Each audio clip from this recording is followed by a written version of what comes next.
What's up, gamers? Papa Jumpluff in the chat. Papa Jumpluff behind the camera. Papa Jumpluff guarding the entrance to the secret room behind your game corner. We back here with another deck profile today. This time I got Fairy Box, which is the deck that I played in the upcoming videos this week. Just gonna go over it. It's kind of like a, I mean, it is what it is. It's Fairy Box, so a lot of Pokemon that in I guess more modern games would be classified as fairy type, but it's like a colorless box deck for the purposes of WotC-20. So here we go. We'll start off with 4 Cleffa. We already know this is like a sick opener. It's the most highly desired opener for a WotC-20 game, and we're gonna go right into 3 copies of Clefairy, and the reason being is because we're eventually going to be going up into Clefable. I am using 2 of this Clefairy and 1 of this Clefairy. No actual reason behind it other than I only have 2 of this Clefairy, and we're not going to spend a whole lot of time on this stage anyway. Plus, the weakness to fighting is borderline irrelevant due to the lack of fighting representation. So, yeah, please build some fighting decks, guys. Let's go. Next is the Clefables. We really like this line because it has a really good amount of HP. 70 HP is good. It has a psychic resistance, which is desirable. And then it has the most important attack, which is Metronome. Choose one of the defending Pokemon's attacks. Metronome copies that attack except for its energy costs and anything else required to use that attack, such as discarding energy cards. No matter what type the defending Pokemon is, Clefable is still colorless. So the important thing to know here, and like the overall strategy of the deck, is we are maximizing the value that we get off of Clefable by using energy removal to keep our opponent off of their big attack, and then us being able to steal their big attack for the cost of just 1 energy attach, which is valid throughout the entire evolutionary line from the point that you're eking all the way up until you are ready to swing with Clefable. Now, obviously, Clefairy isn't using any attack for just 1 energy, but you're not really meant to attack with that Clefairy. It's just for the fact that it has 50 HP as opposed to this one with only 40 HP. Plus, this attack Sing, putting a Pokemon to sleep on a coin flip isn't really fantastic. It's just a stepping stone. So this is just purely here to get us here. Anyway, moving on to the next line. Just think about like Clefable in terms of, Rocket Zapdos being able to use the 70 damage attack, which the name escapes me at the moment, for just 1 energy. Being able to double edge against a Chansey, yeah, you take the amount of recoil damage, but like, trading a Clefable for a Chansey is huge.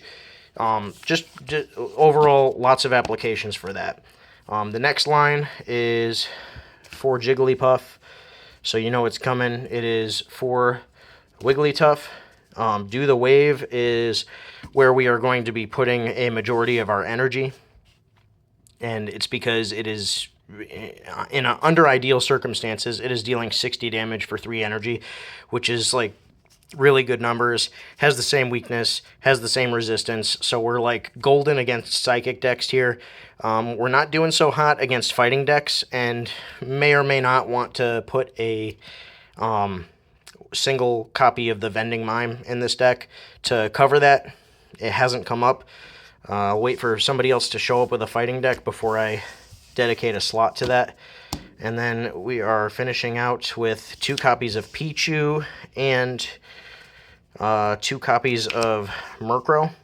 I like being able to ability hate with Pichu, using Zap, putting spread damage on a lot of Pokemon that have an ability or a Pokemon power, and then being able to clean them up with Feint Attack later on with Genesis Murkrow. Also being able to lock some Pokemon out of the active slot with Mean Look can be valuable. It's like forcing your opponent to draw the Warp Energy in order to take their active Pokemon out and put their main attacker in. You could use it as a stall tactic in order to build up a Clefable and then get in there for massive damage on the backswing. Alright.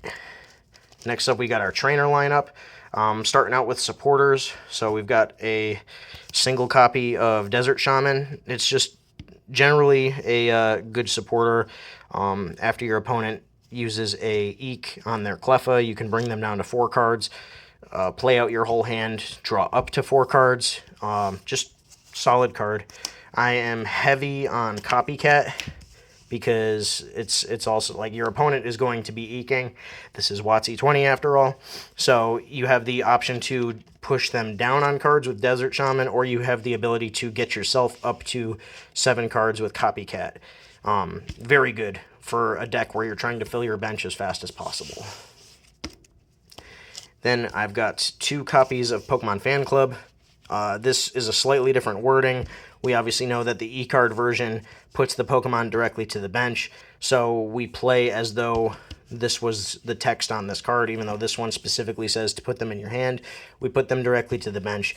It's just it's a known thing that we just do, and nobody tries to misplay this card. These are just the copies that I have on hand right now that are in this deck. But yeah, 2 copies of Pokemon Fan Club. Again, we're trying to fill the bench as fast as possible for the Do the Waves. Now we're on to the regular trainers. So we've got a copy of Friend Ball. We are on a full colorless deck with the exception of Pichu and Murkrow. So Friend Ball can search up almost our entire deck for Pokemon. I have a single copy of Pokemon Tower with the sole purpose of getting Sprout Towers off the table. Pokemon Tower, it's not really like a proactive hate piece. It's just a matter of like reacting to a Sprout Tower that your opponent would put in play, and seeing as how that like Town Volunteers is not really a card that we would run in this deck, so we're not really trying to recur anything. We're pretty safely able to use Pokemon Tower that would not affect us in a negative way, and it could potentially affect our opponent in a negative way if they're on like a item finder hype train, or if they're, you know, using abilities that bring like a Pokemon power attack. Think about like Mewtwo with the promo Mewtwo, and how it can take like 2 metal energy out of the discard pile and reattach them to Mewtwo. Like, you don't necessarily want them to be doing that. So here's Pokemon Tower takes care of that. Here's 2 copies of Strength Charm. I also have, somewhere in this pile, 2 copies of Plus Power, just to get us to the right numbers when it comes to damage output. So you can't have 2 Strength Charm on the same Pokemon, but you can Strength Charm on the Pokemon before you go ahead and Copycat the rest of your hand away, or Eek the rest of your hand away. This is just good for setup. Sometimes being able to Strength Charm double Plus Power can just get you to the number that you need to be at in order to get the knockout. But I found that this ratio was where I wanted to be in testing. I have 1 copy of Challenge, just as like a cheeky kind of card. Surprisingly, a lot of people agree to the challenge and let me fill my bench. I know they get to fill their bench too, but it's largely more beneficial for me to fill my bench. On the downside, if my opponent disagrees to the challenge, then I just get to draw 2 cards, which is fine as well. I mean, you know, late game, this is really just like discard fodder. But early game, if I'm just sitting on a Cleffa and my opponent's just sitting on a Cleffa and we're not filling our bench and I challenge and they're like, yes, then I'm like, sick. Double Jigglypuff, you know,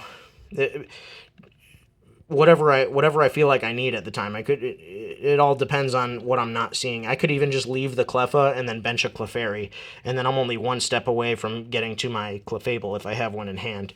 So I think it's fine as a 1-of. I don't think you want to maximize on challenge by any means.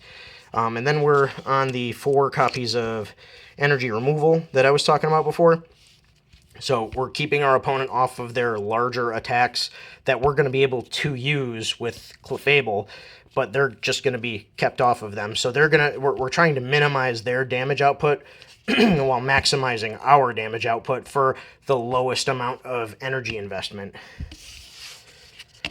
And I have one copy of Computer Search. I'm kind of like steering away from Computer Search and Item Finder in my deck lists for more consistency cards like Copycat, like Professor Elm.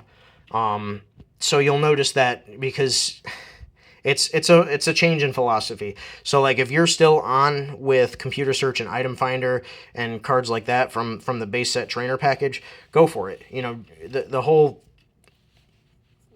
purpose of these videos is really just like a framework. If you have a favorite 20 trainers, go for it and just draw some inspiration from this.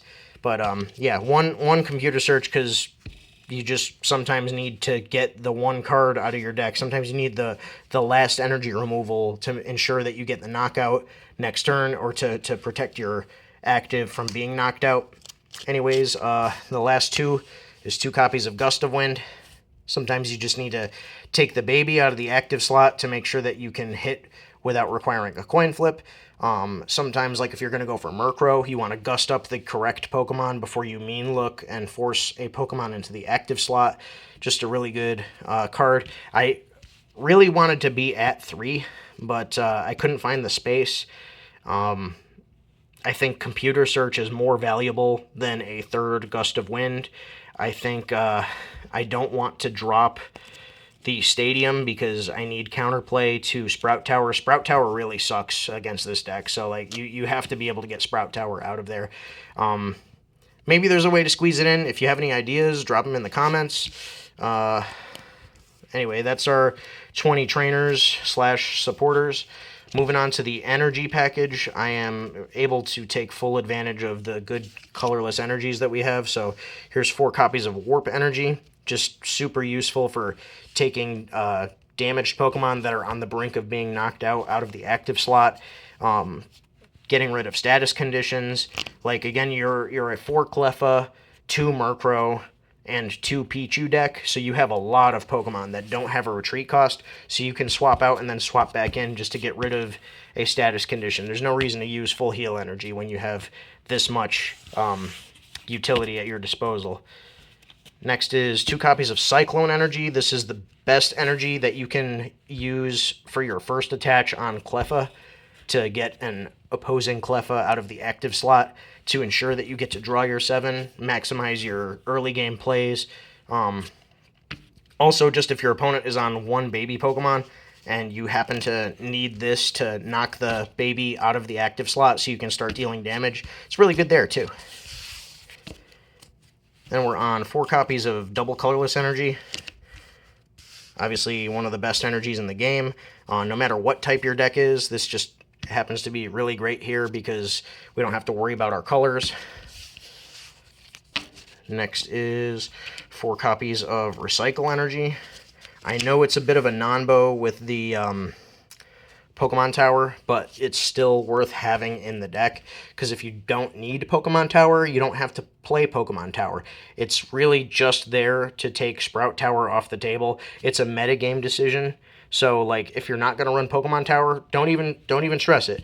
These are incredible against energy removal, against attacks that will take energy off the table. Like, this is great. When your Pokemon gets knocked out, you get to pick it back up. Like, it's just repeatable resources, and it is a premium energy card to be able to use. Also, this version is like 8 cents. So if you want a cheap copy, go ahead and grab this Recycle Energy. These are like $2 to $3. But these, I don't even know what set it's from, but you could tell by the artwork. Like they're super cheap.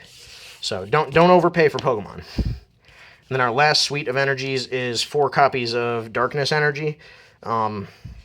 Really, it's such like great utility in a deck like this because you can add additional damage onto your Pokemon like Wigglytuff at the cost of like pseudo poisoning your Wigglytuff.